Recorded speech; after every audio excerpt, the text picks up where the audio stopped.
Good morning students. How are you? Hope you all are fine. Okay. So this is our Bengali class. Okay. I will teach you a new lesson. What is the name of our lesson? Pancham Prat Prothom Ekak Borsha Nemeche. Okay. First I will read this. Then I will give some question of it and answer of it. Okay. So let's start. Borsha Nemeche.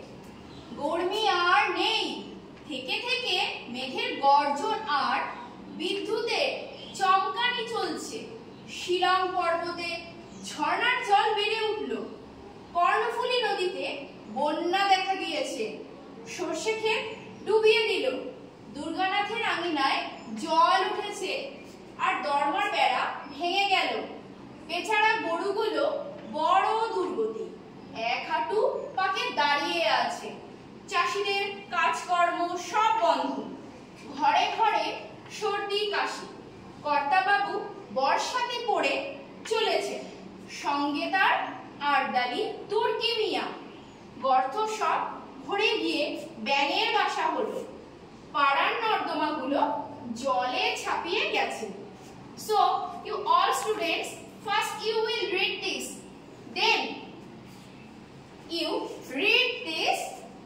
question answer. Okay, so first one is কি নেমেছে বর্ষা কোন পর্বতে ঝর্ণার জল বেড়ে উঠলো শিলং পর্বতে কোন নদীতে বন্যা দেখা দিয়েছে কর্ণফুলী নদীতে কার বাড়ির আঙিনায় জল উঠেছে দুর্গানাথের কারা এক হাঁটু পাকে দাঁড়িয়ে আছে গরুগুলো কে বর্ষাতে পড়ে চলেছেন কর্তাবাবু কর্তাবাবুর আরদালির নাম কি তুর্কি মিয়া so every students will read this and read this answer and question and answer also okay so everyone practice this at your home okay